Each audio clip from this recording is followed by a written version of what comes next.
Kwazoi. Kazoi munhu waMwari. Makasimba here Bishop? Aiwa, tinotenda.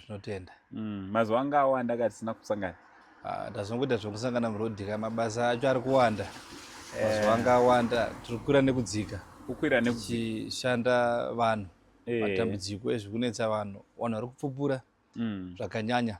Saka muri kuona izvezvi vanhu vanda ndakamirira apa vamasvika ndichiburuka murapcha yavo. Ndine basa guru ravanga vatoya kuzopupura remiteuro yavo yanda ndichigadzirisa. Saka tinotenda zvakanyanya chaizvo. Vanhu ava vari kuti vakakuonai kupi? Vari kuti vakandiona ipapo paprogramu dzenyu apa. Ndipo vakandiona ndokuchiuya vaine dambudziko rekuti pane zvinhu zvavo zvavanga vatorerwa pabhodha kwenguva yakareba zvisiri kubuda. Saka kunyange zvazvo ivo vanga vasina mari, asi mhepo dziripo dzairi kuita zvinhu zvavo kuti zvisafambe zvakanaka. Saka nekuda kwemiteuro yandakavaitira vadzoka vachitenda kuti baba makatibatsira. Kureva kuti matestimony ari kuuya here baba? Because inzwaika Bishop, inini ndiri munhu anoshanda nevanhu vakawanda muZimbabwe, uyezve ndiri munhu anoda kuti vanhu vabatsirwe pane zvinetso zveupenyu. Ndo misheni yangu chete. Vanhu vari kuuya here vachipupura kuti vari kubatsirwa? Aiwa, vanhu vari kuuya vachipupura, vamwe vari kufona nekuti vazhinji ndeve pamafonika. Vari kunze kwenyika, kuna Russia, kuna China, kuna America, vari kuona matestimony uye vari kunzwa basa randinobata. Saka vanhu vari kufona vachitenda kuti zvamakatigadzira zviri kuita. Vanhu vari kupupura zvakanyanya chaizvo maererano nebasa randinenge ndichiita, nekuti basa rine mafambiro ariri kuita akakurisa chaizvo. Samabasa amuri kubata Bishop Marimo, zvakanyanya ari kuinza matestimony. Of course vamwe vari kundibata wavo kuinbox, handidi kureva nhema, vari kuuyawo vachitaura kuti angu zvakati zvatakaitirwa naBishop mushure mekunge tasangana navo vakatinamatira. Mamwe ndeapi mabasa amuri kuita ari kubudirira? Mabasa andiri kuita ari kubudirira ndeyekuti senguva yapfuura pane 2 weeks pandakasangana nepani tindienda kwaMutare. Ndakazokunda kuti zvechokwadi kutoenda ikoko kwaMutare. Ndakanosvika pamaini paine nguva goridhe risaputike. Ndakazonosvika iko kuya ndikasiya ndaita miteuro yangu, ndikasiya ndaigadzira vanamato yangu semagonyero andinoita, maziro andinoita.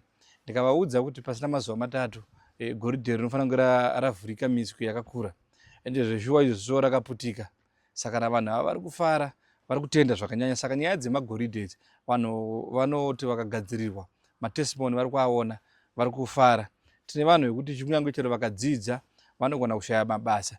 Tine vanhu vekuti musha unenge utori nevanhu vakatitsvinda asi unoona vasikana vachitadza kuroorwa mudzimba. Tine vanhu vekuti musha unenge une vakomana futi varimo vakatsvinda votadza kuita misha yakanaka. Kuda kwehondo dzechinyarudzi, hondo dzemamisha dzakadaro. Saka miteuro yandinokwanisa kugadzira futi vanhu vachipinda matestimony sekupupurawo kwavari kuita. Mapaona?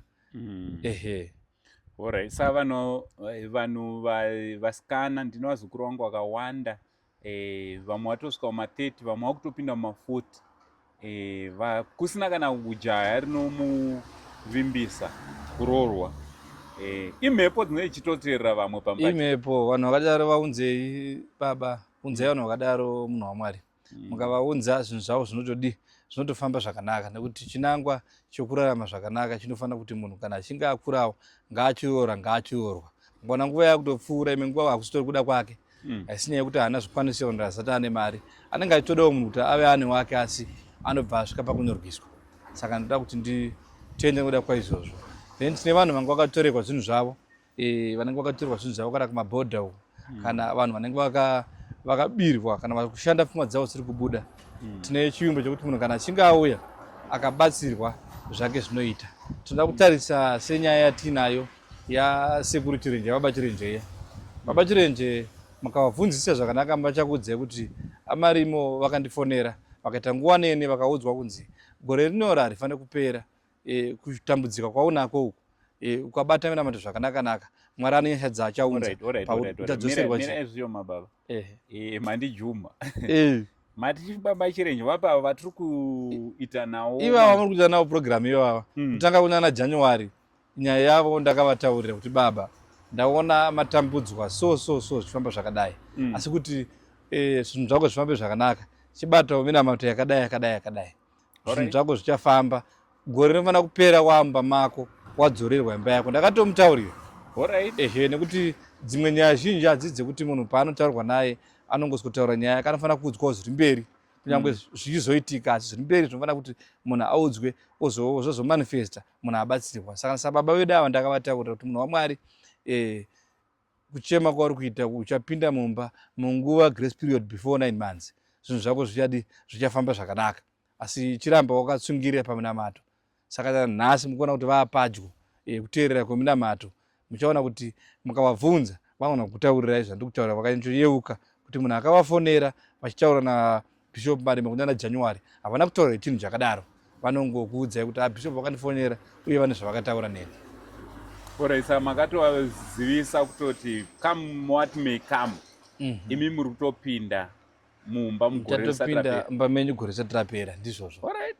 Alright. Sasa munhonga ka baba munoonera zviri mberi. Aiwa vazhinji vanotibatawo zviri kana munhu akunzi aregera rwadziwa ane mweya waMwari akagara pamusoro pake akabvunzwa nezvangu handifunge kuti munhu angatadze kupupura zvakanaka kana vandibata vese vamafoni vekunze kwenyika vekupi kana velokawo vana vachindiona even nemuno munhu akangofona kudai anopupura mameseji andaitexta baba chirenje mufoni marimo mapaona Alright, matondichoka ndasina kutoziva kutoti sakuri kuti maitongowanamatira zvichidaro. Aiwa taitongowanamatira minamato imwe zvinhu zvemunhu zvimwe zvinoita ipapo zvimwe zvinoda mwoyo murefu kana uchinge watirwa nawo nekuti handisi n'anga handisi wemushonga kune nyaya dzako dzekuti tinotogadzikwa muprocess yakanaka mugwara kuti zvinhu zvako zvaakutofamba unofanira kuitawo mwoyo murefu paminamato yako yese nekuti hapana chinoramba paminamato. Aiwa zvinoda kutendwa. Alright. Saka kune vari muguta reHarare kana kuti vari mune dzimwe nzvimbo wangada kukuonai paground because zvekuitirwa pamwe pachona panhare kune vanhu vari pedyo vanogona kuti aiwa zvakaipewo tingosvika hapana chakaipa munowanikwa sei vanoda kundibata pari zvino wese tiri kuvati ngava yekudomboshawa kana vari vemakombi kana vekudhiraivha vanongotida kusvika pachitate papink tax shop ukabvunzaivo pachitate papink tax shop pabishop Marima munhu wese anongokuratidza kuti apa wosvika ipapo wobatsirikana zvinhu zvofamba saka tiri kuti wane dzimba dzanetsa kune vamwe vanhu vekuti munhu anogara mumarriage nekuti murume mukadzi ndewangu asi aiziva kuti handichadiwa imomo kwete kumwe kutogara kwekuti uchitogara mumba unotonyachiona kuti ndakugara hangu mumba umu nekuti baba naamai ava baba ava vakandiroora ura amai ava ndakawanana navo asi rudo hamusina paunozonzwa mukomana baba kana amai vane girlfriend kana boyfriend mumba yanyaya yekuti vanhu vakugara vasina kuimbana saka dzimba dzinofanira kugadziriswa zvinhu zvofambawo zvakanaka kana tiine vanhu vari kushanda kumabasa futi kuti unofanira kuonekwa excellence yako zvanenge uchibata zviya tine vanhu vekuti kana uchinge uchitoshanda unoonekwa usina chawabata unoonekwa usingakwanisi kunge uchiyemurwa haupiwe excellence dzako unenge uonekwa semunhu asina basa zvinhu zvakadaro zvese zvinenge zvichidiwa kuti munhu kana aiswa paminamato akauya tikamuitira minamato uri akatibata pafoni tikamuitira minamato zvako zvofamba sezvinoita zvevamwewo mapaona. Tine vanhu vanenge vari kunze vane testimony yemumwe mhuri ndakabatsira iri kuAmerica uku yanga ine mari yakavharirwa mubhengi about 5 million yanga yakavharirwa mubhengi for 11 years mari yakavharirwa mubhengi asi vakangondibata zvakangoda 4 days vakandifonera vachiti munhu waMwari mari yedu yavhurirwa tazoenda kumakonzi kuya mari yedu yavhurirwa sana imhuri yakafara ikapa kutenda nanhasi vakatumawo vanhu nechipo chavo vachitenda saka ndoda kuti titende zvakanyanya kuti ibasa raMwari Mwari anokundisa. Alright. Aiwa tinotenda bishop kuchechi vamwe vanoda kutouya kuzonamata nemi chechi zvakamira sei kana kuri kuchechi vanhu vanouya paHeathcliff paHeathcliff kuna 13 pa6 633 13 street 633 paseri peclinic ndipo pega pane shedhi yemarata ende mukangobvunza muHeathcliff uri muHeathcliff unoenda pabishop Marima munhu wese anopaziya haisi chechi yatanga nazi chechi yakare ende panozikanwa nematestimony kana une dambudziko ukasvikapo zvinhu zvako zvatoita. Aiwa tinotenda bishop totenda nekubvumawo kumira nesu panzira ndatotirega ndikutsomeka bishop musingachabatike. Aiwa zvakanaka iwe wese wana matambudziko sungungukai kuti bata munobatsirwa zvinhu zvinoita tataura tikataura tikati vane makorokoza acho vane vamaini kana makorokoza acho vanoda kugadzirwa kuti ubatewo goridhe vada kupinda mukati medzimba kana vari kurwara nekuti zvirwere zviriko zvimwe zvinokonzereswa namamhepo nguo dzemamisha zvikwambo mishonga nevanhu pachavo vari kubatirana saka tinosungunukai vanhu kundibata kana muri masituations akadaro tiri vanhu vekuti kana uri kubasa uda promotion uda kuti chero ushande uri pakati zvinhu zvako zvifambire zvakanaka vanhu vakadaro vanosungunuka kuti bata tine vanhu vanenge vane zvinhu zvavo zvakabarwa chero kumabhodha uku hatisi kuti toda kutyora mutemo asi iwo wacho chero unasiya zvinhu zvako kubhodha unofanira kuenda nemunamato wekuti zvinhu zvako iwe uonekwo semunhu usangosvika uchisemwa zvinoorera ikoko zvinhu zvikapedzisa zvatotorwa zvikaiswa kuauction saka